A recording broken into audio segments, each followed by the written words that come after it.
அலார்மணி சேனலுக்கு வருக வருக. நான் செபி ரெஜிஸ்டர்டு ஃபினான்ஷியல் அட்வைசர் கிடையாதுங்க. நான் எஜுகேஷனல் பர்பஸுக்காக என்னுடைய பர்சனல் எக்ஸ்பீரியன்ஸை நான் ஒரு 20 வருஷமாக மார்க்கெட்டில் இருக்கேன். அதை தான் உங்கள்கிட்ட ஷேர் பண்ணுறேன். நீங்கள் எந்த முடிவு எடுக்கிறதா இருந்தாலும் உங்கள் நிதி ஆலோசகரை அணுகி அதுக்கப்புறம் பணத்தை போடுறதை பற்றி முடிவு பண்ணுங்கள். நன்றி. அலார்மணி சேனலுக்கு வருக வருக. இந்த சேனலுக்கு இன்னும் நீங்கள் சப்ஸ்கிரைப் பண்ணலைன்னா தயவு செஞ்சு சப்ஸ்கிரைப் பண்ணிக்கோங்க. பெல் பட்டனையும் கிளிக் பண்ணிக்கோங்க.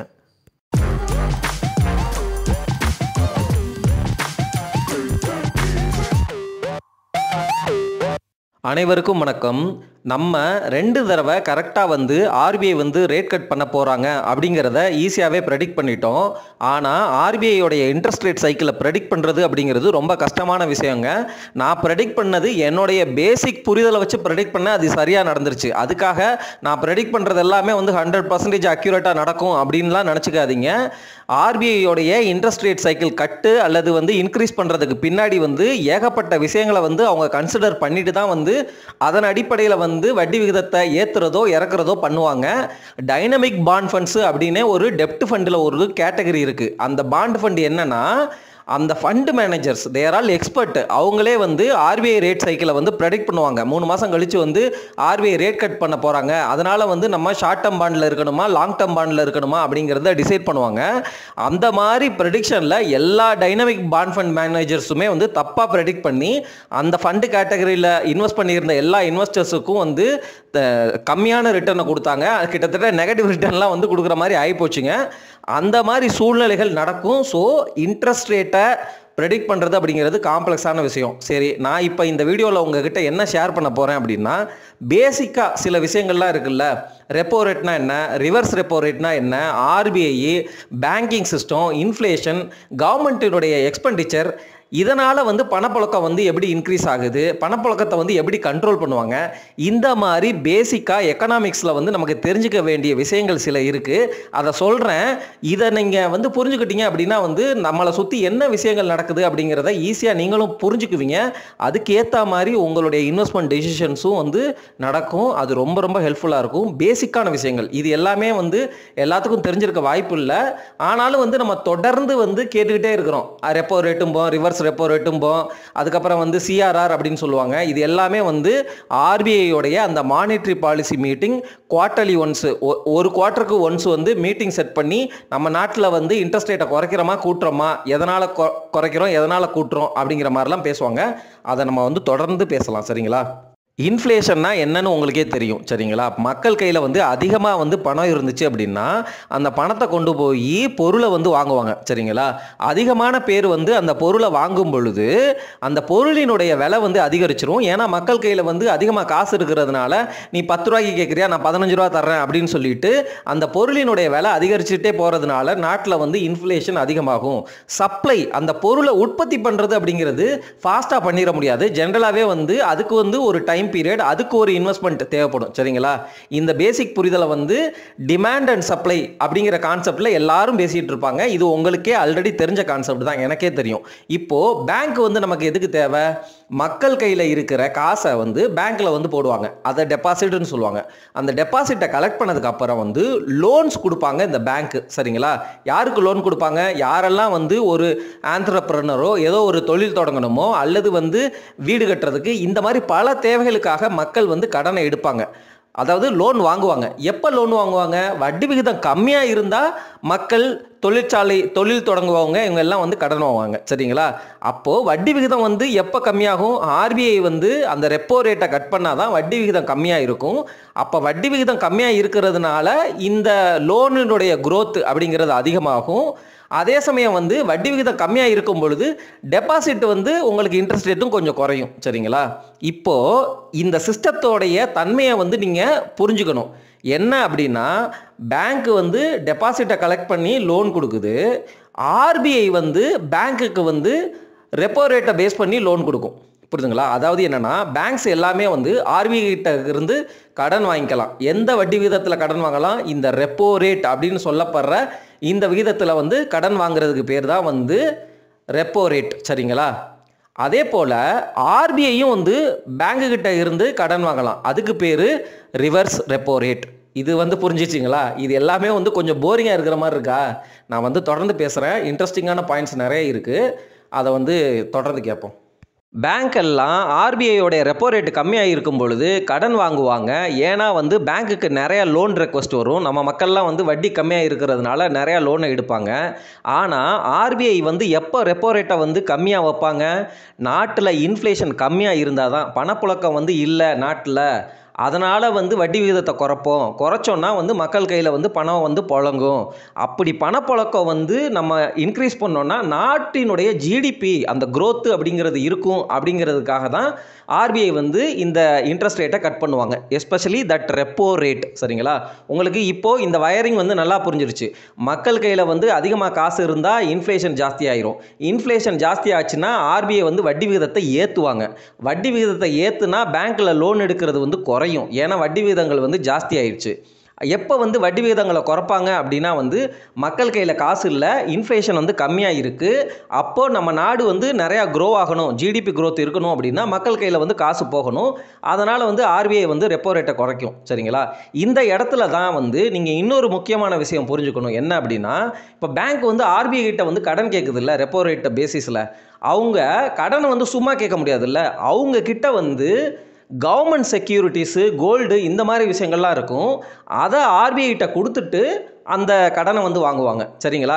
இப்போது பேங்க்குக்கு வந்து எப்படி வந்து இந்த கவர்மெண்ட் செக்யூரிட்டிஸ்லாம் வரும் அப்படின்னு கேட்டிங்கன்னா, இப்போ ஒரு ஸ்டேட் கவர்மெண்ட்டோ அல்லது சென்ட்ரல் கவர்மெண்ட்டோ அவங்க எல்லாமே வந்து அவங்களுடைய பட்ஜெட் டெஃபிசிட், கரெக்டுங்களா? எல்லா கவர்மெண்ட்டுமே வந்து வரவுக்கு மேலே தான் செலவு பண்ணுவாங்க. அப்போ தான் வந்து மக்களுடைய அந்த ஓட்டை வந்து வாங்க முடியும். அவங்களும் நிறையா கடன் வாங்கி தான் செலவு பண்ணுவாங்க.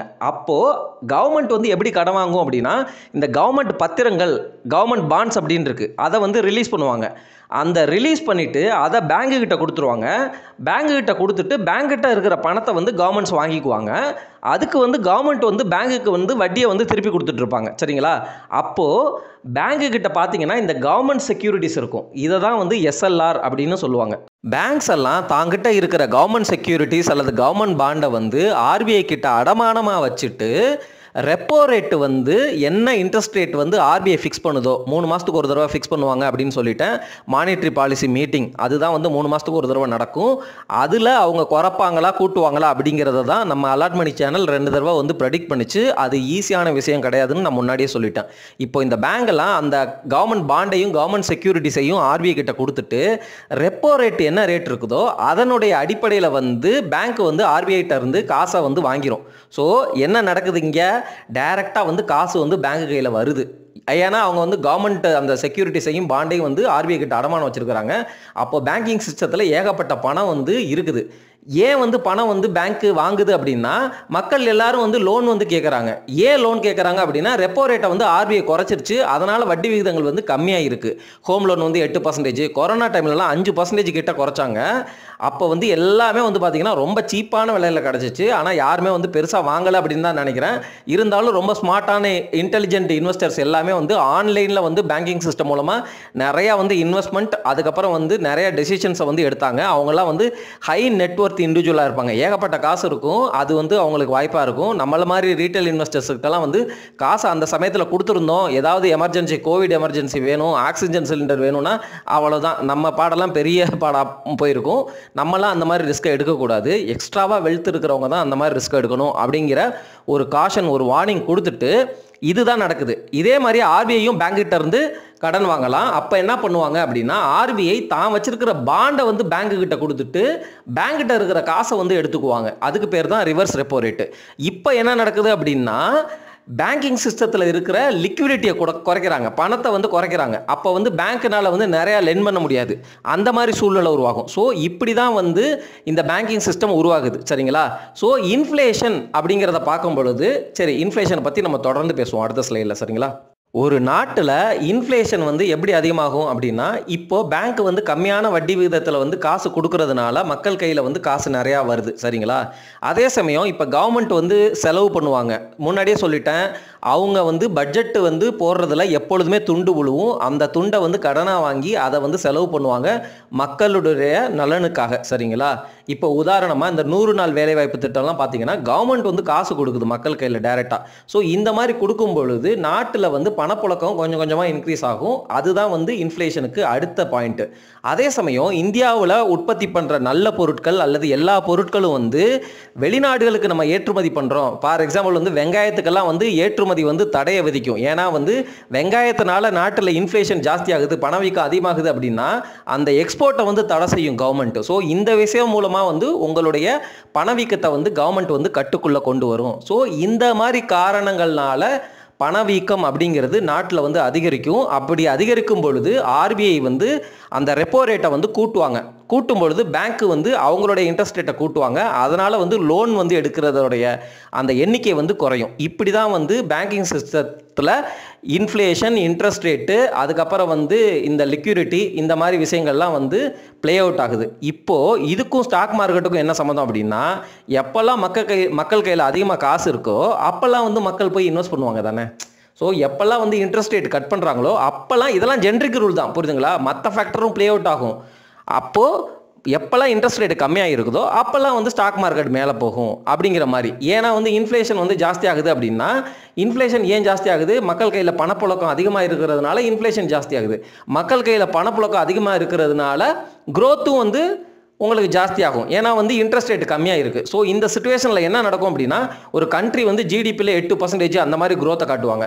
ஸோ நாமினல் ஜிடிபி அப்படிங்கிறது உங்களுடைய இன்ஃப்ளேஷன் ப்ளஸ் அந்த ரியல் ஜிடிபியையும் வந்து கால்குலேட் பண்ணும்பொழுது அது உங்களுக்கு 12 to 15% வந்து அந்த ஜிடிபி க்ரோத் இருக்கும் இன்ஃப்ளேஷனையும் சேர்க்கும் பொழுது. அது அப்படியே வந்து ஸ்டாக் மார்க்கெட் நிஃப்டியில் வந்து ரிஃப்ளெக்ட் ஆகும். ஏன்னா வந்து ஸ்டாக் மார்க்கெட்டுங்கிறது அந்த ஜிடிபி நம்மளுடைய எக்கானமியோடைய ரிஃப்ளெக்ஷன், மிரர் அப்படின்னு நான் உங்களுக்கு முன்னாடியே சொல்லியிருக்கேன். ஸோ இந்த மாதிரி தாங்க வந்து ஸ்டாக் மார்க்கெட்டை வந்து இது இம்பேக்ட் ஆகுது அப்படிங்கிறத புரிஞ்சுக்கோங்க. இதில் இருந்து மற்ற செக்டர்லாம் வந்து இன்ட்ரெஸ்ட் ரேட்டுக்கு எப்படி வந்து பிஹேவ் ஆகும் அப்படிங்கிறதையும் உணர்ந்து கொள்ளணும். எப்படி வந்து லோன் க்ரோத் இருக்குது, அது ஆட்டோமொபைல் செக்டரில் எப்படி இம்பேக்ட் ஆகுது, ரியல் எஸ்டேட் செக்டரில் எப்படி இம்பேக்ட் ஆகுது, இப்படி ஒவ்வொன்றையும் நீங்கள் கேட்டகரைஸ் பண்ணி தெரிஞ்சுக்கும் பொழுது உங்களால் வந்து ஓரளவு ஈஸியாக வந்து மார்க்கெட் எந்த டைரெக்ஷனை நோக்கி போகுது அப்படிங்கிறத ப்ரெடிக்ட் பண்ணலாங்க. இதில் repo rate, reverse repo rate, SLR பற்றி பேசிட்டோம். சிஆர்ஆர்னு ஒன்று இருக்குது. சிஆர்ஆருங்கிறது ஒன்றும் இல்லைங்க. பேங்க் வந்து சப்போஸ் டெபாசிட் மூலமாக 100 ரூபாய் கலெக்ட் பண்ணுறாங்கன்னு வச்சுக்கோங்களேன். ஆர்பிஐ வந்து ஃபிக்ஸ் பண்ணும் சிஆர்ஆர் ரேட் அப்படின்னு சொல்லிட்டு.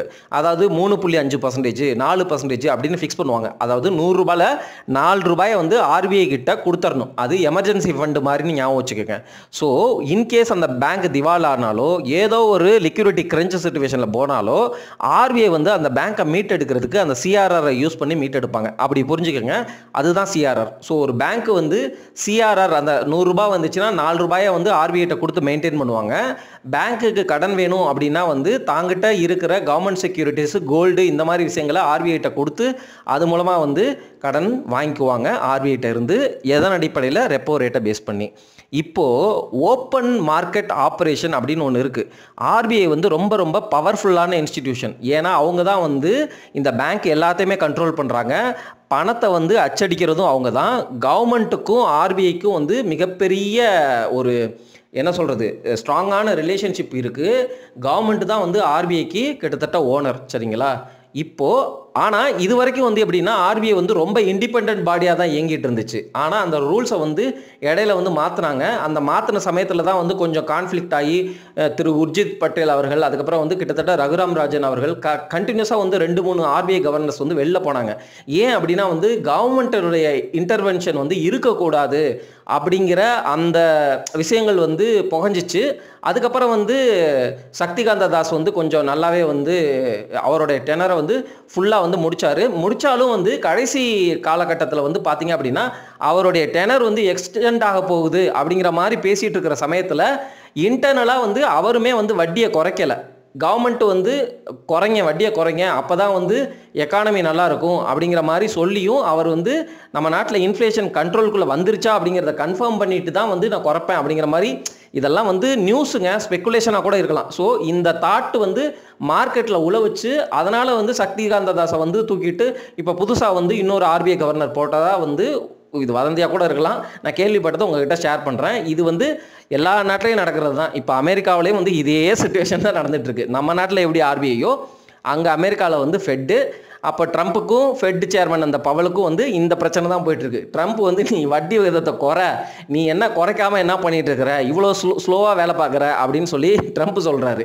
ஆனால் ரியல் எக்கானமிஸ்ட் வந்து பவல் தான், நீ டேரிஃபை வந்து போடுற, டேரிஃப்னால எனக்கு இன்ஃப்ளேஷன் ஏறுதா இல்லையான்னு பார்த்துட்டு தான் நான் வந்து குறைப்பேன் அப்படிங்கிற மாதிரி அவருடைய ஆர்குமெண்ட்டு. ஸோ இந்த மாதிரி பொலிட்டிக்கல் விஷயத்தையும் நம்ம வந்து தொடர்ந்து கண்காணிக்கிறது மூலமாக ஆர்பிஐ ரேட் கட் பண்ணுவாங்களா பண்ண மாட்டாங்களா அப்படிங்கிறத வந்து நம்ம ப்ரெடிக்ட் பண்ணிவிட்டு அதன் அடிப்படையில் கூட நம்ம இன்வெஸ்ட்மெண்ட்டை வந்து ஷார்ட் டேர்முக்கு வந்து டெப்ட்டில் வந்து கொஞ்சம் முதலீடு பண்ணலாம், அந்த மாதிரியும் பண்ணலாம். ஆனால் வந்து எவ்வளவு பண்ணுறோம், உங்களுக்கு அந்த ரிஸ்க் டாலரன்ஸ் இருக்கா, நெகட்டிவாக போச்சுன்னா உங்களால் தாங்க முடியுமா அப்படிங்கிறதெல்லாம் பாருங்கள். ஸ்டாக் மார்க்கெட் அளவுக்கு வாலட்டைலாக இருக்காது. டெப்ட் மார்க்கெட்டில் வந்து என்னைக்காக இருந்தாலும் அது மீண்டும் வந்து வந்துடும், புரியுதுங்களா? உங்களுக்கு ஸ்லைட்டாக தான் கொஞ்சம் டிப் இருக்கும், சரிங்களா? மிஞ்சி போனால் 0.5% 1% வந்து நீங்கள் தப்பாக டிசைட் பண்ணிட்டீங்க அப்படின்னா வந்து அந்த டிப் இருக்கும். டெப்ட் ஃபண்டில் நான் சொல்கிறேன், சரிங்களா? ஸோ பாண்டுமே இதே கான்செப்ட் தான், short term bond, long term bond, அதாவது எப்போ வந்து மெச்சூர் ஆகுது அப்படிங்கிறது, இது எல்லாமே வந்து இன்டர்லிங்க்டு இந்த இன்ட்ரெஸ்ட் ரேட்டோட, சரிங்களா? ஸோ இந்த விஷயத்தை வந்து நீங்கள் கண்டிப்பாக வந்து இந்த எக்கானமிக்ஸை வந்து தெரிஞ்சிருக்கணும். போதும்னு நினைக்கிறேன் இப்போதைக்கு. இந்த வீடியோ பதிவை இதோட முடித்துக்கொள்கிறேன். நன்றி, வணக்கம்.